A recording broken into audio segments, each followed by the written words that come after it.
When I wrote in my journal, I want to climb the highest freestanding mountain in the world, I didn't quit because I made a decision. It wasn't just to say, I'm going to climb and see how it goes. It was to say, I'm going to climb to reach the summit of this mountain no matter what. Your decision to climb was not a singular decision. You kept deciding to climb it. It's just a mountain. You just have to keep deciding how you're going to climb that mountain and how you're going to get to the top, how you're going to overcome. What did it pull out of you? It's frustrating when you see other people become successful before you. Got to keep deciding. Keep deciding. I got so connected to God. I felt God every step of the way. Only God could have gotten me to the top of that mountain. I can't hear you talk about this and not interrogate myself. Please don't push me. Please don't push me, but y'all push B. Now we got dwellers from Cali to Flatbush B. Now they got heat on their feet that say press B. And now we so deep in the streets, y'all can't stress me. Can't curse me, then bless me. I'm crucifying my flesh, that's less me. SAT from preaching, can't test me. Atheists are now believing, that bless me. Yeah, we got the basement replacing any of those worldly pursuits that y'all chasing, any of those trials and tests that y'all facing, any of the relationships that y'all changing. We rearranging, making the shame shift, giving Satan back what's his, that's the blame shift. Rise up and walk commands, that's the lame shift. Cheat codes for living this life, that's the game shift. All on Yeshua, man, the rest is manure, man. I'm dying daily, so I rise up a purer man. Pressing B daily, so my sins looking fewer, man. Washing the blood, so my sins down the sewer, man. Yeah, so press B with me, and let's let whatever gon' be just be. Yeah, so press B with me, and let's let whatever gon' be just be. Welcome to the basement, ladies and gentlemen. I am your host, Tim Ross. I hope you all are all doing well. I love you guys, no matter where you're watching from anywhere in the world. Shout out to all of my dwellers that have philosophically pressed B and come down because you know the basement is the safest place to be. And I want to shout out to all of those B-siders that have literally pressed B and downloaded that BSide app. And if you subscribe to the BSide app, you know you get all the content first. You get all the exclusives first. And I just want to appreciate you all. So shout out to everyone who is a dweller and everyone who is a B-sider. Thank you for supporting this platform where we are the B-side of conversation, chaos, and culture. Listen, I'm so excited today. I'm so excited for the guest that I have today.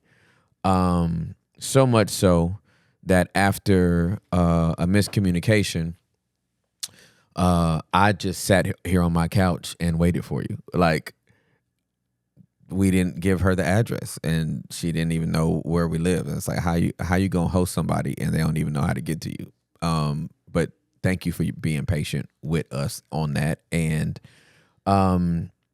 we are going to have a good time on this one. I am so excited to introduce you to this young woman. I met you a year ago. Yeah, at the Mastermind. At the Mastermind. Next Level Speakers Academy. The Next Level Speakers Academy. Shout out to Jeremy Anderson and the team. Last year, I went there just to glean and to learn. And you got up and shared. And then I was like, who this? And then this year, we were at the, it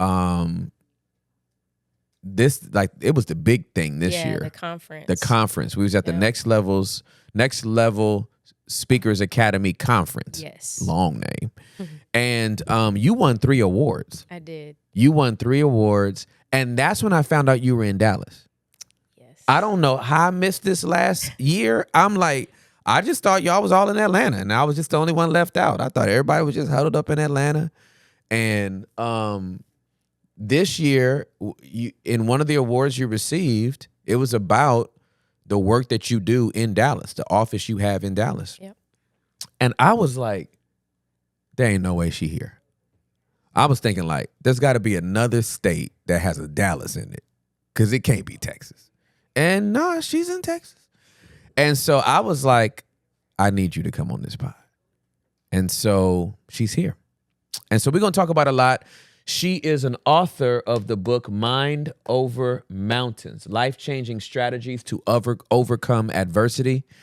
I want to present to some, introduce to others for the very first time, my friend. Tia Banks is in the building, ladies and gentlemen. Let's go! Thank you so much. I'm so grateful you're here. I'm thankful that you allowed this space. For sure. This safe space. Yep. To just share my story and just help other people overcome their life mountains. Absolutely. So I wanna just start with where are you from? Yeah. Were you born and raised here or from somewhere else or what? So originally I'm from Lincoln, Nebraska. Right. A lot of corn out there. A lot of corn. I represent Texas. I've lived here the majority of my life. I went to college here in Wichita Falls, Texas. Yep. So, and now I reside out in Grand Prairie, which is a suburb of Dallas. Absolutely. For sure. Yeah, So what was life like growing up for you? And like Lincoln, Nebraska is, how long were you there? Let me ask that question. So I lived in Lincoln until I was about 11. Okay. Right? Yeah. So the formative years. Yeah, for years. Sure. Yeah, some good years. But I would say I was one of 500 students. I was the only black kid at my school. Growing up in a space where it was predominantly white, I honestly didn't know any different. I didn't feel judged because I'm a kid. Right. The only time I realized that my skin was different was when I actually moved to Fort Worth, Texas, in middle school. And the reason being is because the middle school I went to, 50% black, 50% Hispanic. There weren't any white faces. Wow. But when I spoke, I sounded extremely proper. And people would make fun of how I sounded. They would call me an Oreo. So I didn't know that I was different until I went from Lincoln, Nebraska to Fort Worth, Texas. Wow. So that's actually very interesting. Like most people would assume Lincoln, Nebraska is where you would have found out you were different. Yeah. As the only person of color. Yeah. But it was around other people of color that you found out that you were different. There's levels to this that we don't talk about. There's definitely levels. Yeah. But you asked me, what was it like growing up? Yeah. And I had always been an athlete. So I started out playing basketball. My parents are athletes, track, basketball. And basketball led me to a scholarship. Wow. My dad was like, Tia, if you go to college, you have to get a scholarship. Yeah. So the gift of basketball was just in me. So I played basketball. I ended up playing basketball overseas in France and Spain. Oh, wow. Wow. Yeah. I'm learning Spanish right now. Are you? And my teacher is from Spain. Habla español. Poquito. Poquito. Muy poquito. Muy poquito. pero tu español es de España. No está Latinoamérica. No comprende.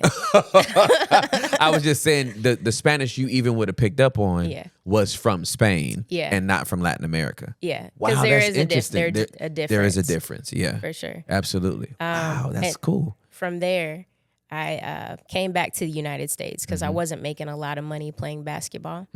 And I started to play flag football. One of my teammates, shout out to Vanita Crouch. She is one of the best flag football players there is, but she was like, T, you want to play flag football? And I'm like, sure. Wow. And we were really good. I got to represent the United States. I got to travel the world to play the sport. And I've always been an athlete. That's amazing. So you got stamps in your passport. Then you came back and got to travel the country just balling. Yeah. That's pretty dope. Just being an athlete. Yeah, for sure. And Well, I do want to say that, like, I hate that you couldn't make a living playing basketball. No, I wasn't good enough to play in the WNBA, and when I was playing overseas, it wasn't like the top tier. Got it. Okay, understood. So it was enough to where I could pay my bills or work my living situation and have a little bit of extra income, but it wasn't anything. Plus, I got homesick. Got you. Duly noted, for sure. Young adult, overseas. Like what's that food like? You know what I mean? It wasn't for me. Yeah, I got you. Yeah, it ain't for some people. Absolutely. Yeah. Absolutely. Okay, so you came back. How long did you play flag football? So I played for the last 13 years. Oh, wow. So I played, I would say up until 2020. 2020 was the last time I played. Oh, that was just that's 4 years recent. ago. Yeah, just 4 years ago. Yeah.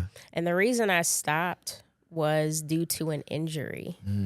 So I had a grade 5 cartilage tear in my right knee playing in the championship game. Oof. And I know I look young, Tim. You do. I look Like, young. when I say young, I'm talking like 19, though. I'm grown. I got grown bills. I got grown bills. So my body doesn't recover as quickly. Yep. And so. But that face card, though.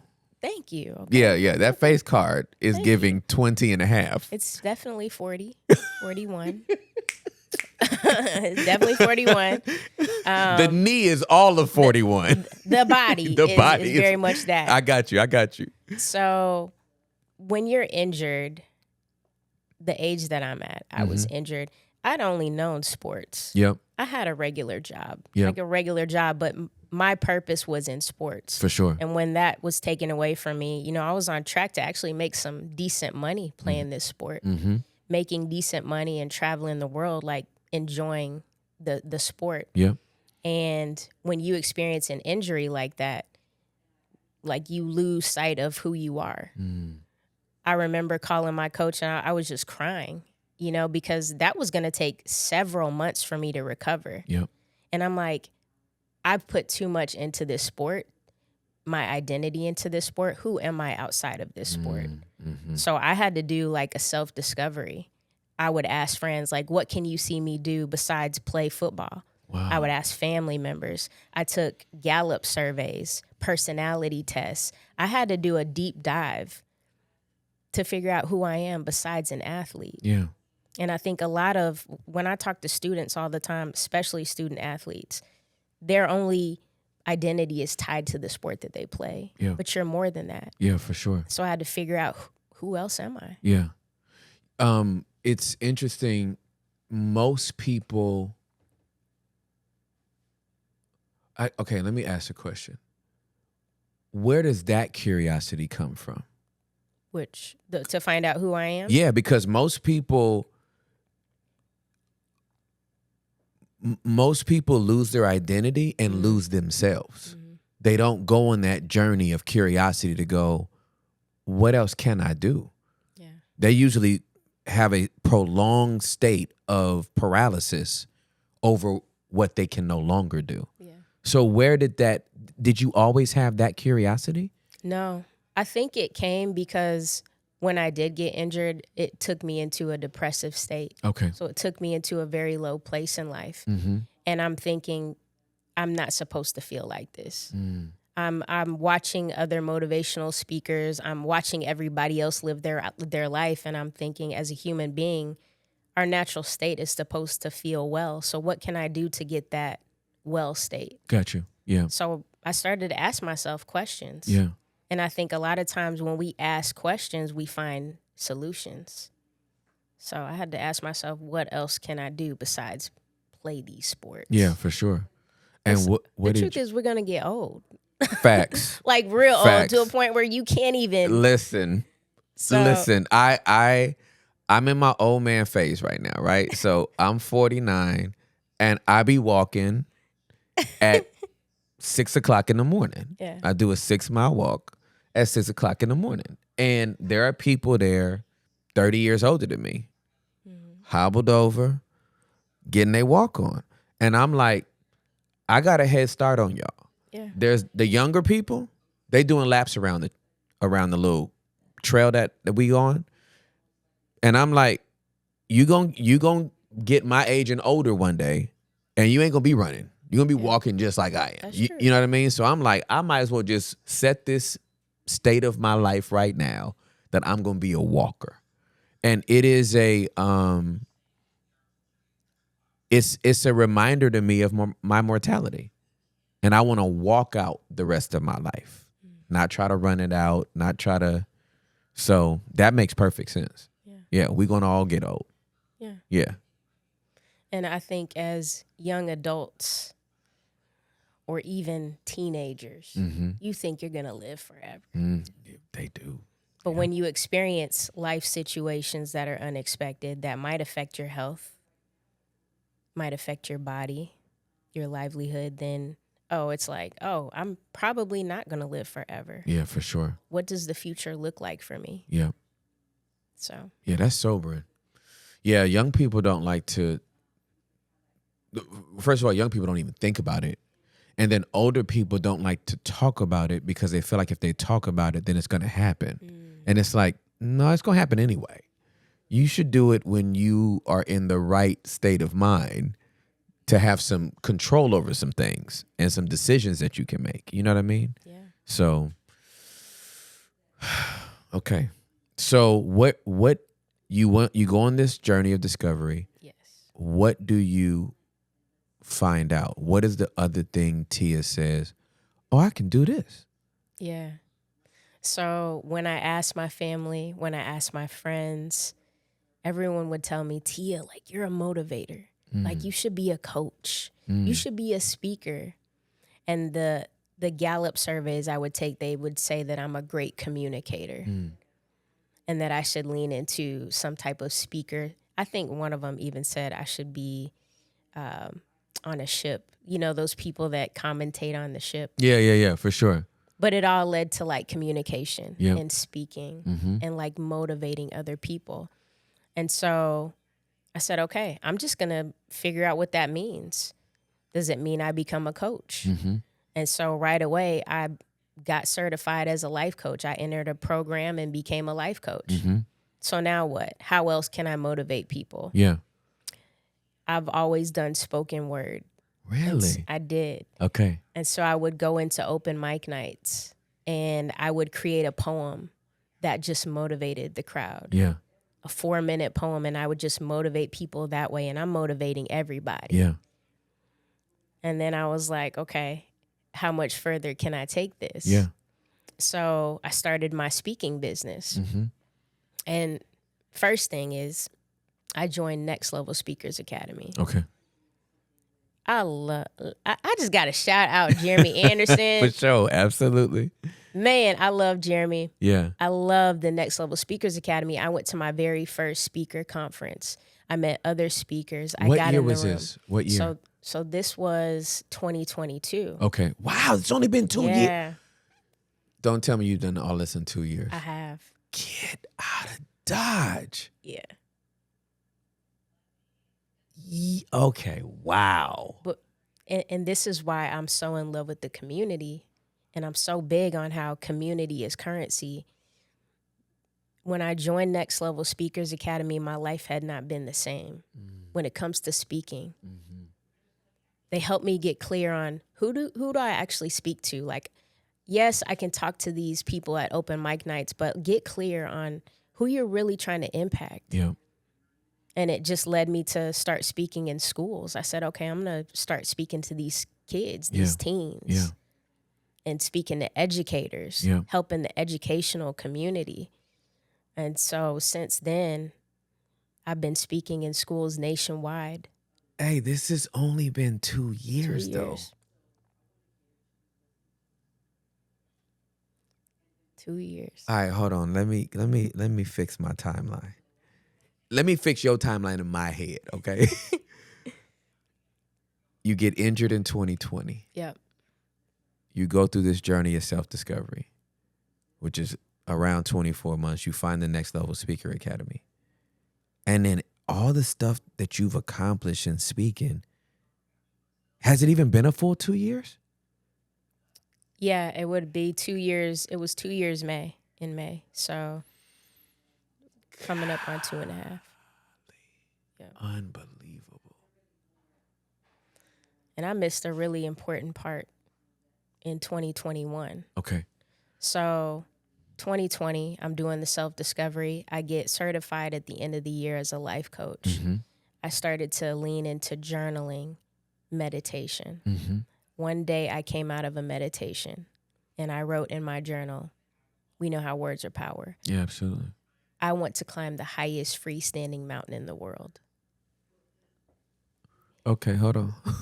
Where is it? No. Now, before we get to that, what are you meditating on to come out of said meditation and want to climb the? Because that's a very, it's one thing.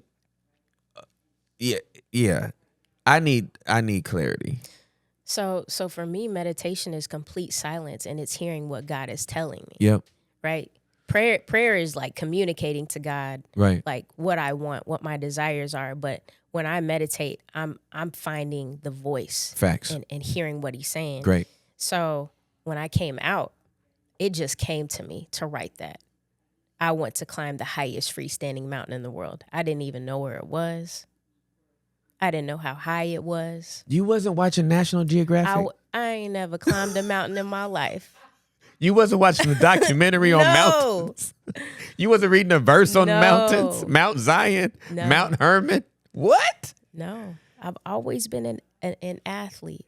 Wow. Basketball, track. Give me a field, give me a court, but a trail, I'd never heard of this before. Wow. So when I did some research, I was like, oh, this is in Africa. And do you see the side of my face? I have a birthmark. It looks like the continent. Yes. Until you pointed it out, I couldn't even. Yeah. It's a birthmark of Africa. It's a birthmark. It's not a tattoo. It's not something I drew on my face. It's always been there. So the highest freestanding mountain in the world is Mount Kilimanjaro, located in Tanzania, Africa, 19,341 feet. That's the first mountain I've ever climbed. Oh, okay.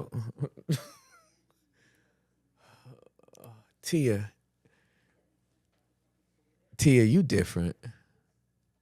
You different. All right, hold on. Come on now. I was gonna be a homicide detective, so I need details. Yeah. Right. I need some blanks filled in. You meditate.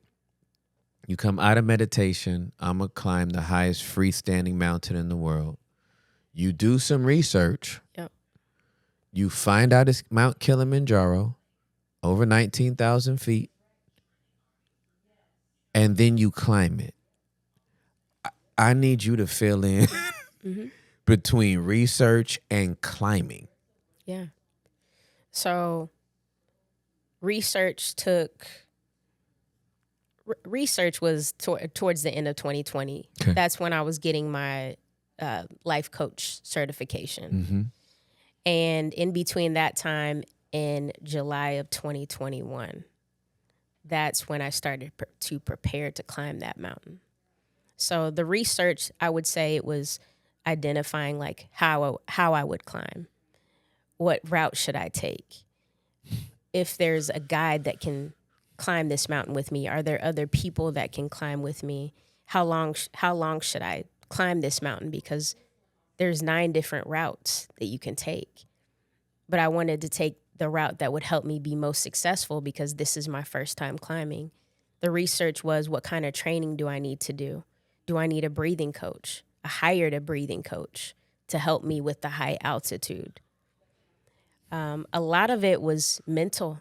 I did a lot of hiking, but how do you prepare in Texas Right. for high altitude mountains? Nope. So you don't. You don't. Not unless you go somewhere where there's Yeah. high. And I wasn't about to just travel every week to Colorado. Right, Like, for what sure. can I do with what I have here? Yeah. And so I did a lot of training in between that 2020 and 2021, summer of 2021. It was July. And it's 7 days. It took you 7 days. 7 days.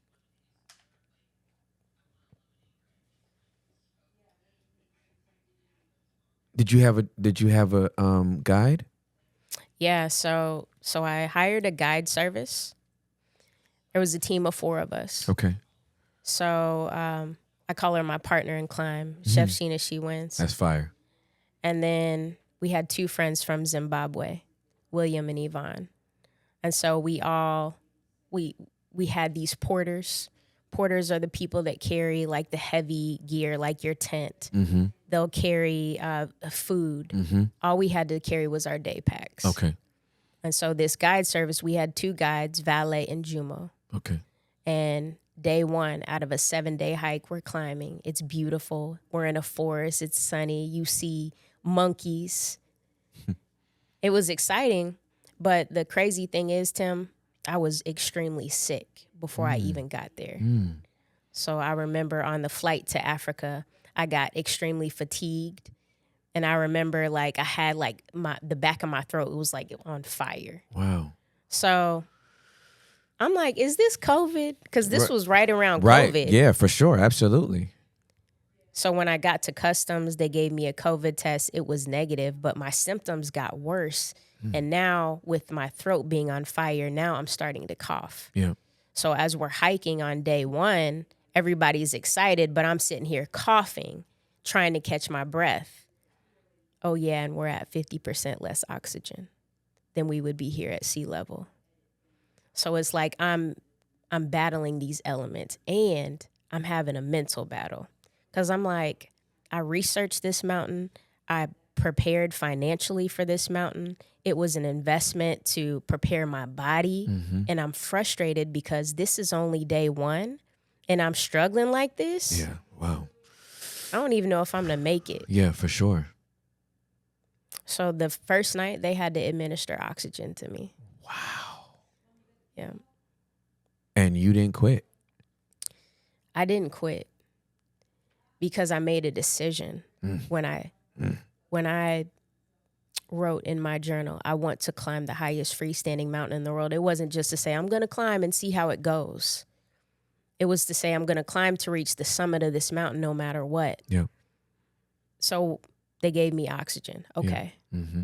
Let's keep deciding. Mm-hmm. Just because there's adversity, Tia, let's keep deciding. The next day, 2 days, we're hiking 8 hours. Keep deciding, Tia. I know it hurts. I know we're in negative 30 degrees. I know your cough is getting worse. Keep going. And this is why, like, it pulled a whole nother level. Spiritual. I got so connected to God. I felt God every step of the way. Mentally, I was exhausted on day 3. Physically, my body gave up on day 1. I had to tap into spiritual. Yeah, for sure. Only God could have gotten me to the top of that mountain. Yeah. So 7 days. Summit night was 13 hours. People coming down from the mountain before we even got to the top. It's frustrating when you see other people become successful before you, but it was, I got to keep deciding. My race is going to be my race. I'm going to get there. Keep deciding, keep going, keep pressing, keep pushing, motivating myself. And I made it to the top after 7 days. Wow. So I love sharing this story because when I go into schools and I speak to students and they're telling me, man, Tia, I'm going through anxiety, or I've got these emotions. I'm always getting in trouble. I have ADHD. I don't know how to control these emotions. I just let them know, like, it's just a mountain. You just have to keep deciding how you're going to climb that mountain and how you're going to get to the top, how you're going to overcome. Let me tell you something. Those 2 words are so loud in my head. Keep deciding. Because it's the fact that your decision to climb was not a singular decision. It was a repetitive decision over 7 days. You kept deciding to climb it. I'm sure there's some people that decided to and quit. started up and was like, yeah, no, I'm good. Take a picture here. You know what I mean? Let's go home. You kept deciding, and that is screaming loud at me. Lord have mercy. That thing will preach 8 different ways. Keep deciding. What did it pull out of you? Who did it pull out of you? It definitely pulled a person that I didn't know. I never knew this woman before. But she's powerful. I'm still like leaning into this skin. But I still climb. So it pulled a woman who sees a mountain and is willing to climb the mountain and get to the summit of the mountain no matter what it is. If it's depression, I'm going to figure out a way to get over it. If that means that my hiking boots are therapy, I'm going to lean into that. If that means that my mountain in this moment is imposter syndrome, maybe I don't belong at this conference with all these multimillionaires, then I'm going to lean into the fact that I have self-affirmation, self-talk. I have God on my side. For sure. You belong here, Tia. Yeah, absolutely. You're a powerful woman. Yeah. So, yeah, that definitely pulled a power out of me that I had never known. It's so stinking inspirational. Oh, my God. You still climb. I do. So what other mountains have you climbed since then? So I am the second Black woman to summit the highest volcano in North America. It's called Pico de Orizaba, located in Mexico, in Puebla. So I've summited that mountain. The end of this year, I'll be climbing. It's called Mount Gilwey. Okay. And it is in Australia. It's the highest volcano in Australia. So I like to say we, because I never climb alone. Absolutely. We're on track That'll to climb. preach all by itself. Yeah. Never climb alone. Wow. So we're on track to summit 7 volcanic summits on 7 different continents. And this will be your second. This will be the 3rd. Oh, this will be the 3rd. Now, there are other smaller climbs in between. Colorado, 14,000-foot mountain, something like that. Mount Elbert. Hey, hold on real quick. Your disposition is so cute because it's like, we'll probably have to do the Rockies or something, a little scrub of a mountain over there in our country before I go handle my real business. That's that's a whole nother woman that came up out of you. Yeah. Yeah. And I didn't even hear the first woman, but this Tia here, yeah, she different. I received that. Yeah, girl. Yep. Yeah, you're different. Thank you for coming. Thank you so much for having me. This was, I don't know why God blesses the basement for us to get game for free 99. But Tia Banks gave us gold, literally, from the tap of the mountain.